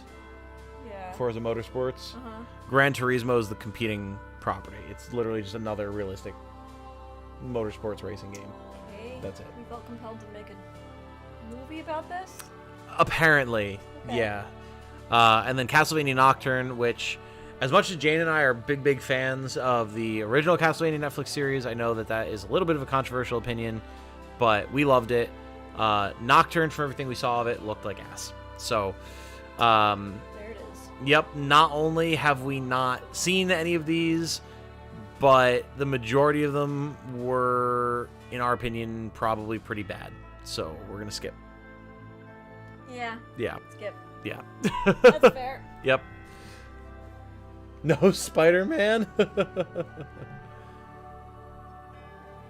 Street Fighter finally gave the series good online connections. People can play it. Yeah, true. Mario movie was so fun. We need to see it. We do need to see it. Last of Us show was rather good except for episode 3. I don't know anything about it, so I don't know what would be what in that regard. But yeah, I did hear really good stuff about it. That I did want to point that out, even though we don't like Last of Us. Twisted Metal wasn't trying to be anything it wasn't. Fair.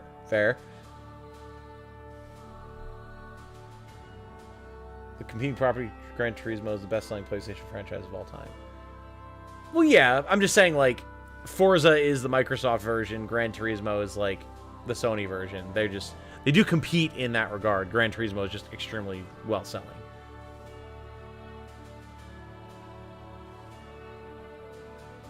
Crime that the Nier anime isn't on here. Yeah, that is weird, isn't it? I didn't actually think about that until now. Huh. Rise of anime was good. I forgot that existed as well. Most anticipated game. Recognizing an announced game that has demonstrably illustrated potential to push the gaming medium forward. So we have Final Fantasy VII Rebirth, Hades 2, Like a Dragon Infinite Wealth, Star Wars Outlaws, and Tekken 8. I like that with the first 3 entries, we start off super strong, and then it just drops off a cliff. Like, I'm sure there's people who are hyped for Tekken 8. I'm sure there's people who are hyped for Star Wars Outlaws, but I've seen way more hype around these 3. I have not played the Yakuza games, neither has Jane. We both have heard nothing but good things about them, of course. I do want to play them at some point, but not having played them, I cannot claim that I have any anticipation for Infinite Wealth. However, Jane and I have both played Final Fantasy VII Remake. I have also played a lot of Hades. Jane played some of it and then realized it was a roguelike and never touched it again. Which, like, fair enough. Not your thing. I'm excited for both, but, like, I would have been okay if there was never a sequel to Hades 2, whereas I'm actively chomping at the bit for Final Fantasy VII Rebirth. So, I can't get away from that one. Y'all can obviously, of course, have different opinions, but FF7 Rebirth for me is super hype. I cannot wait for that. Super hype. I need this to be Yakuza. Man, like, and by all means, for you it can be, Mike, but I have not touched any of them. I know I need to. I know. I have a number of them in my Steam library, courtesy of Light. I need to play them. I'm fully aware. I want to play them. It's, again, just time. Totally understand it going to Rebirth. I'd also do Hades 2. Yeah, there's a lot of good in that category, for sure. For sure.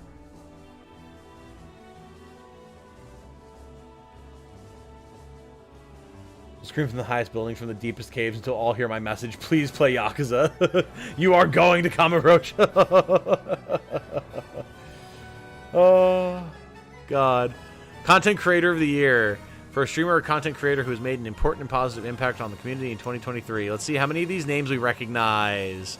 Iron Mouse. That's about it. We recognize that one. People Make Games. Quackity. Spreen. And Cypher PK. I like how we went from real words to just, again, falling off a cliff. Yeah. like, okay, I can see, like, Quackity being, like, sort of like a cute thing, whatever. Spreen? Spring. Like, and I only know how to say this because I've heard people say it before. Cypher PK. Like, Cypher is, like, a cool-sounding hacker thing. It's not spelled right, whatever. And PK just makes me think of the Mother series and PK Fire. I don't know if that's what he was going for, but that's what it makes me think of. I don't know anything about any of these people. I know about Iron Mouse tangentially just because of seeing VTuber stuff online. I can't in good faith vote for any of them. People in chat being like, no titanium leg, man, what? No leggings, man. You should be up there. Maybe I should, but I'm very small. but I appreciate the vote of confidence, everybody. Best esports game. So can we all just make a pact to just skip everything to do with esports? All right, cool. Best esports athlete. Skip. If I didn't know best online personality content creator, I sure as shit don't know the esports people other than having an idea of who Faker is, because I've known people talk about him for years. Am I the only one that finds it really silly, like you have a picture of an esports athlete, and then it's like Go ahead, the mic is all yours. Say your hot take. Get us in hot water. Go for it. I'm moving the mic closer to you. Have at. There's clearly some words that you want to have here. Don't hug the pillow. Own this shit. So I can't. Take back. No? No, You dug this hole for yourself? No, take back. Jane has decided that she does not wish to speak on this topic that she clearly has strong opinions about, so I guess we'll move on. I don't know, they just kind of... Yeah?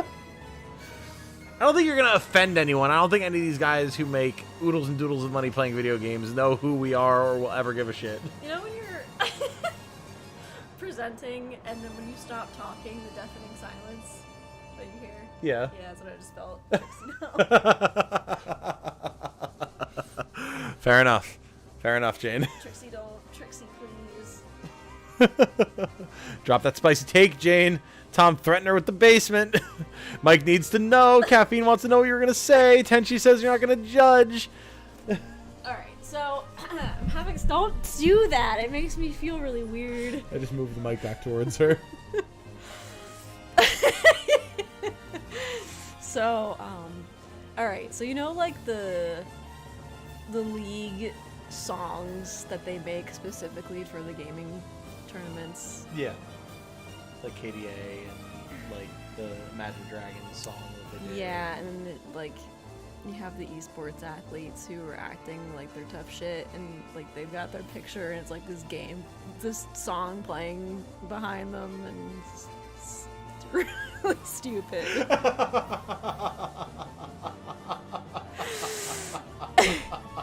Like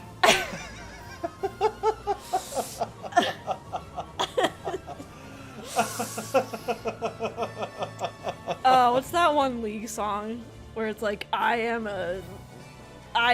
know. Like I think you're thinking of the Imagine Dragons song, I think. I don't know. I think it's a female that sings it. Oh, is it? Yeah. Are you thinking of the True Damage song? I don't know. Where it's like Echo and Akali and no, Kiana. I don't think so. I'm not sure which one then. You're sure this isn't a KDA song? Because it sure sounds I'm like sure it's not a KDA song.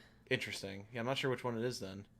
I don't know, but it's just like talking about how there's just some hot shit and like you better watch out and like I'm gonna come for you.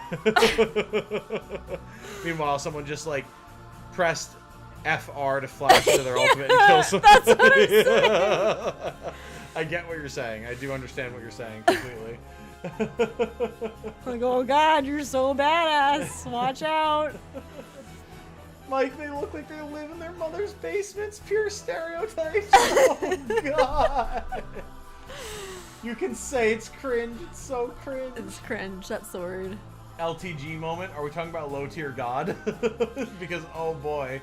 And don't get me wrong, I like the music. Some of it, it's pretty good. But then it's just the presentation. When it's like the guy is pretending that it's like talking about him. And he's like standing there with his arms crossed. Yeah, like I want to throw up. Oh god. Oh my god. See, Jane, it wasn't that bad to say. I didn't know how to describe the music. That's what I was searching for. Watch out, Jane. They'll click-clack their RGB keyboards at you. Mike has some strong words on this topic. Awesome. I love it. So, Jane, why are you suddenly so shy? Fair question. Fair question. What made you so shy? I don't know. I think it was you pushing the mic at me. Made me shy. Why is... someone politely opening the floor to you, something that makes you shy. Too much feeling of the spotlight on you. Yeah. Fair enough. It's kind of like when you leave me alone with chat. And you suddenly don't know what to do. I don't know what to do anymore. Fair enough. I get scared when you leave me alone with chat. Oh, it's okay. You do a perfectly fine job, and we know that chat loves you, so. Okay. Okay, let's actually try and finish this out here. Okay. Oh god, it's 9 o'clock. Yeah. Remember when I said this was going to take like 20 minutes? Yeah. We got really deep in the weeds of discussion. Best esports team, Skip. Best esports coach. Like, bro. Like, if I barely know who Faker is, what the fuck? Like, what makes you think I'm gonna know who Danny Zonic Sorensen is? Like, come on. I like how they all have nicknames. Yeah, well, yeah, they all like used to be players, and like this is their God. like their player name thing. Like, How do you coach someone through esports? bro, I don't know. I truly don't know. Why do we have 5 different esports categories in the Game Awards? Like, legitimately, why? This doesn't have anything to do with the art of the game. Like, please take these categories away. Best esports my God, event. Please make it stop. Oh god, is that it? Oh. Oh, is that it? Have we skipped that many categories? Yeah, we skipped like Oh, a God. good number of categories. This is 1, 2, 3, 4, 5, 6. And then we hit the esports content creator stuff, and now it was just full wipeout. Nice.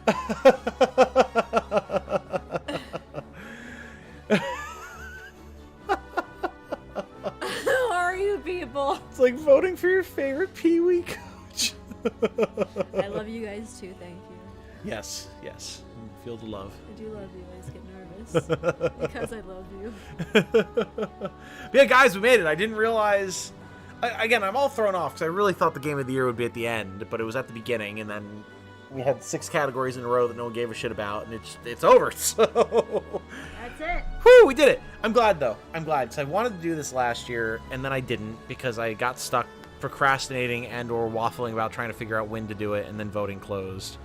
So, like, considering that 2023 is such an insane year for games, and the Game Awards is going to be one hell of a show this year for sure as a result, I wanted to make sure that we did this so we could get some, like, pre-show ramble about why we feel the way we do about some of the nominees, and at least give you guys an idea of what Jane and I feel about what the winners should be. We will be streaming the Game Awards on, I believe it is the 7th, if I remember correctly. And that will be myself and Jane, as well as Canadian Animator Guy, who's in chat right now, and then our friend Dante, who joined us for last year or 2, something like that. Definitely last year. Definitely last year, for sure. And it promises to be a great time. It is always a fun time. We have a lot of good discussions. And, of course, not only do we get to rage about what unfairly wins at the Game Awards and snubs all of our actual favorite nominees, but there promises to be a lot of really cool announcements and things like that as well. So if you guys want to make sure that you check that out with us, if you're planning to watch the Game Awards and you want a group of people to check it out with, we will be live. You can hang out and chat and experience it all and rage or celebrate as is appropriate for your particular reaction. So this has been a blast. Honestly, this was a lot of fun. So thank you for joining me, darling. Yeah, thanks for having me. Yeah. You have fun? Yeah. Good. Me too. I love talking about games, especially this year when there's so much cool stuff. So, and it was good having y'all in chat as well. Obviously I know I didn't have the chance to read everything in chat because chat was moving pretty quick. We wanted to actually try and finish this, whatever. But I was reading everything that y'all were saying, and there was a lot of good discussion about like what games you guys liked, why you feel something deserved to win or didn't win. And everyone was being cordial with each other, even when there was differences of opinion, just in like what should win. So thank you for chatting and for being cordial with each other. Because as much as Jane and I might be like, oh, Spider-Man 2, oh, like, if you love Spider-Man 2 and you want it to win all this stuff, that's totally fine. Like, we're not trying to say that that's totally invalid or whatever like that. And I'm glad to have all y'all here to discuss that type of stuff. The only time we were seriously like that was when Last of Us 2 won everything under the fucking sun that it didn't deserve. Oh my That God, was that bullshit, was and I bad. maintain that was bullshit. That was really bad. Beyond just the fact that we don't like The Last of Us, like, just the fact that it won so many categories was actually a crime, and I will die on that hill. But yeah, P5T stream, please. That is actually the plan, Navi. I was literally just about to say that. Tomorrow, so long as I'm not beat from work, I'll schedule it during the day if I feel like I'm going to want to do it, but I think I probably will. After I get out of work, I was thinking about doing a P5 Tactics stream and doing my the Q&A for November live. Because doing those as videos just kills the channel and the algorithm. I still want to do them, so doing them live on stream is fun, and it gives people the chance to react and interact live, which I think is nice. You know, I think that's fun. So I will potentially do that. I wanted to talk to Jane about it as well, see what plans she had for tomorrow. So if you see a stream up for tomorrow, then you'll know. And if not, then there will be something very soon regardless. So definitely more P5T for sure. Plenty of other stuff coming on the horizon. Check out the FFT video I put out today if you haven't already. And I'm working on a bunch of other good stuff as always. So I like the idea that we do so many remasters now. They should have a remastered, remake, and reimagining category. I mean, honestly, I agree. Honestly, that would be a really good category, I think. Yeah. It's a frequent enough thing. Like, yeah, put, like, Tactics Ogre Reborn, like, fucking Final Fantasy VII Rebirth, Resident Evil 4. Like, put them all up there. Yeah. Why not? And let people talk about it. They are good projects. They're good games. They deserve to get recognized, but it also feels wrong for them to potentially win over something new, you know? So give them their own space to shine, and I think that's a good balance. So hopefully we'll see that in the future. And good call out on that, Volrath, because I do agree, and didn't really come up during this. So what about now? Oh, God, no, not tonight. Not tonight. I'm tired. Jane has work in the morning. Fortunately, I don't, because I'm closing tomorrow, but... Oh, it's Friday, that's right. Tomorrow's Friday, yes. Yeah. What did you think it was? Nothing. I don't know. Okay. You suddenly got so sad. Yeah, I don't like getting up on myself. I can get up with you. Really? Sure. You don't have to. As long as I get enough sleep, I'd be Okay. happy to get up with you. Okay. It's good for me to maintain my sleep schedule in some sort of normal fashion, you know? That makes me really happy. I Thank know. I could tell from that gasp. you. Yeah, so we'll see if I can manage, but Okay. yeah, so thanks for hanging out, everyone. We'll be back very, very soon, potentially tomorrow. Yeah, and catch us for the actual Game Awards in a week. But until then, thank you all so much for watching. My name has been Tom, otherwise known as Titanium Legman. Joining us tonight has been ThistledBones, otherwise known as Jane. Huh. I hope you all have a good night. Stay safe and healthy out there, and remember to be good to each other, everybody. Talk to you all very soon. Good night. Have a good night. Bye-bye. Or good morning or good afternoon. I don't know. Yeah, could be. Bye-bye.